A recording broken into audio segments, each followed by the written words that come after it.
여러분, 저작권, 콘텐츠 관리, 심지어 대량 생산 같은 개념들.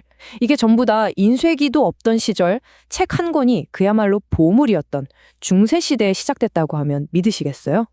지금부터 그 놀랍고도 흥미로운 이야기 속으로 한번 들어가 보겠습니다.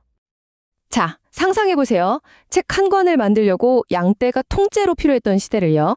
중세의 책 이야기는 정말 그 시작부터 스케일이 다릅니다. 바로 이 페이지 한 장의 엄청난 가치에서부터 출발하죠. 지금이야 종이가 하나지만 그때는 아니었거든요. 책은 동물의 가죽, 그러니까 양피지로 만들었어요.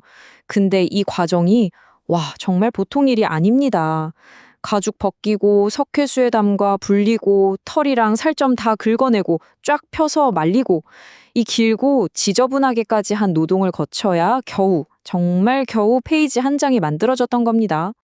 자, 그럼 이 숫자 300. 이게 과연 뭘 의미할까요? 바로 성경 딱 한 권을 만드는데 필요한 양피지를 얻기 위해 잡아야 했던 양의 숫자입니다. 무려 300마리요.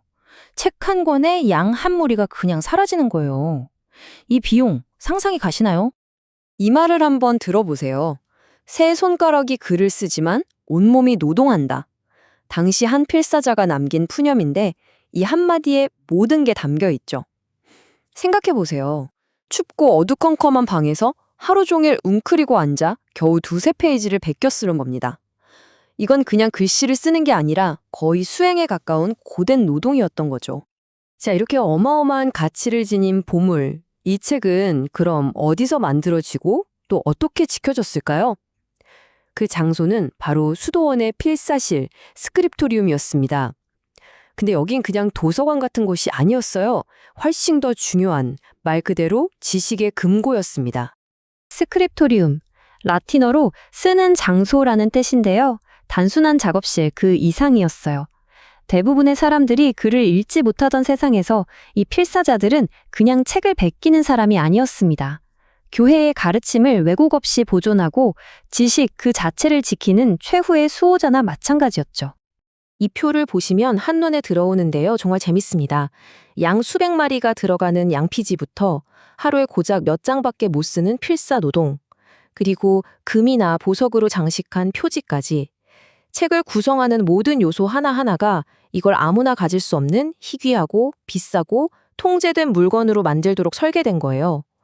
결국 지식을 소수 엘리트의 손에 꽉 쥐고 있으려는 장치였던 셈이죠. 지식이 이렇게 귀하고 철저하게 통제됐다면 당연히 이걸 둘러싼 갈등도 생기지 않았을까요? 네, 맞습니다. 인류 최초의 저작권 분쟁이라고 할 수 있는 사건이 벌어지는데 이게 아주 극적이고 심지어 피까지 부르는 싸움으로 번집니다. 자, 사건의 두 주인공입니다. 한쪽은 스승인 성 피니안, 그리고 다른 한쪽은 그의 책을 몰래 베낀 제자 성 콜룸바입니다. 피니안은 내 책을 베꼈으니 그 복사본도 내 거다라고 주장했죠. 이게 바로 복제권의 개념이에요. 반면 콜룸바는 아니다, 내가 땀 흘려 베꼈으니 내 거다라고 맞섰습니다. 이건 노동의 가치를 주장한 거죠. 팽팽하죠? 그래서 왕에게 재판을 받으러 갑니다. 당시 아일랜드 왕 디아말트가 내린 판결이 정말 유명한데요. 바로 이겁니다. 모든 암소에게 그 송아지가 속하듯 모든 책에는 그 복사본이 속한다. 와, 정말 간단하고 명쾌하죠? 이 농업시대의 비유 하나가 엄청난 법적 선례를 만든 겁니다. 원본 소유자의 권리가 복사본에까지 그대로 이어진다는 원칙이요. 그런데 여기서 끝났으면 좋았을 텐데 이야기는 훨씬 더 험악하게 흘러갑니다. 판결에 불복한 콜룸바가 자기 부족을 이끌고 전쟁을 일으켜요. 세상에, 책 한 권 때문에요. 이 책의 전투에서 무려 3,000명이 죽었다고 합니다. 결국 콜룸바는 아일랜드에서 쫓겨나게 되죠. 정보의 소유권이라는 게 얼마나 무겁고 심각한 문제였는지 정말 충격적으로 보여주는 사건입니다. 자, 지금까지는 텍스트, 즉 글에 대한 이야기였죠. 이제는 이미지로 한번 넘어가 볼게요. 정보를 통제하려는 욕구는 글뿐만 아니라 그림에서도 똑같이 나타났거든요. 그리고 이게 바로 중세 미술이 왜 그렇게 다 비슷비슷해 보이는지에 대한 답이 됩니다. 여러분, 중세시대 그림이나 조각 보면 다들 뭔가 비슷비슷하다. 거의 뭐 틀에 찍어낸 것 같다는 생각 안 해보셨어요? 이게 과연 그 시대 예술가들한테 창의력이 없어서였을까요? 천만에요. 그 뒤에는 아주 의도적이고 또 정교하게 짜인 소통과 통제 시스템이 있었습니다. 그러니까 중세 미술이 비슷해 보였던 건 단점이 아니라 오히려 가장 중요한 기능이었던 겁니다. 글을 모르는 사람들에게는 그림으로 정확한 교리를 가르쳐야 했고, 그러려면 누가 봐도 똑같이 해석할 수 있는 표준화된 이미지가 필수였죠. 예를 들어 787년에 열린 제2차 니케아 공의회 같은 곳에서 바로 이런 규칙들을 아주 세세하게 정했던 겁니다. 예술가의 자유로운 해석을 막고 교회가 승인한 메시지만을 전달하기 위해서요. 그래서 나온 개념이 바로 이 비블리아 파우페룸, 라틴어로 가난한 자들의 성경, 즉 문맹자를 위한 성경이라는 뜻입니다. 교회의 스테인드 글라스, 벽에 그려진 그림, 조각상들, 이 모든 게 글을 읽지 못하는 대다수의 사람들에게는 살아있는 교과서이자 아주 중요한 교육 도구였던 셈이죠.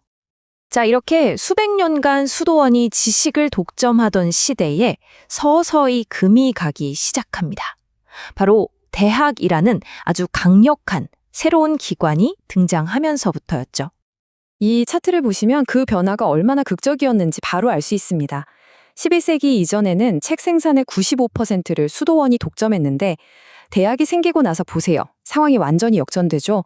법학, 신학, 철학 같은 전문 서적에 대한 수요가 그야말로 폭발하면서 책 생산의 중심이 수도원에서 도시의 상업 서적상으로 확 넘어가 버린 겁니다. 수요는 폭발했는데 책 만드는 속도는 그대로면 안 되겠죠? 그래서 나온 게 이 페시아 시스템이라는 정말 기가 막힌 방법입니다. 뭐냐면 책 한 권 전체를 한 사람이 처음부터 끝까지 베끼는 게 아니라요. 공식 교재를 여러 챕터, 즉 페시아로 다 분해해요. 그리고 여러 명의 필사자들이 각자 다른 부분을 동시에 빌려서 베끼는 거죠. 나중에 그걸 모아서 책 한 권으로 엮는 겁니다. 어때요? 일종의 중세판 분업 혹은 텍스트를 위한 클라우드 서비스 같지 않나요? 덕분에 책 생산 속도가 이전과는 비교도 안 되게 빨라졌습니다. 와, 이거 좀 무섭지 않나요? 이 도서관에서 책을 훔치는 자, 그 손에서 책이 뱀으로 변해 그를 물어뜯게 하라. 이게 바로 책의 저주라는 겁니다. 요즘으로 치면 일종의 DRM, 그러니까 디지털 저작권 관리 기술 같은 거였어요. 다만 기술 대신에 신의 무서운 징벌에 대한 공포심을 이용해서 귀중한 지적 재산을 지키려고 했던 거죠. 아주 강력한 보안 시스템이었을 겁니다.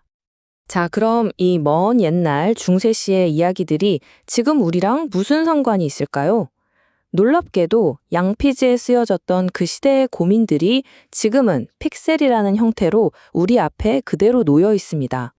한번 보세요. 암소와 송아지 판결은 오늘날의 디지털 저작권과 공정이용 문제랑 똑 닮아 있죠. 모든 그림을 똑같이 그리게 했던 건 현대기업들의 브랜드 가이드라인이나 가짜뉴스와의 전쟁을 떠올리게 합니다. 페시아 시스템은요? 우리가 쓰는 구독형 서비스나 SaaS 모델의 원조라고 할 수 있고요. 책의 저주는 말할 것도 없이 DRM 그 자체죠. 정말 놀랍지 않나요? 역사는 반복된다는 말이 딱 맞습니다. 중세시대에는 지식이 아주 쉬기했기 때문에 강력한 힘을 가졌습니다. 하지만 오늘날 우리는 정보의 홍수 속에서 살고 있죠. 지식은 무한해졌습니다. 그렇다면 그 가치는 어떻게 된 걸까요? 혹시 무한하기 때문에 오히려 가치를 잃어버린 건 아닐까요? 이 질문을 여러분께 던지면서 오늘 이야기를 마무리할까 합니다.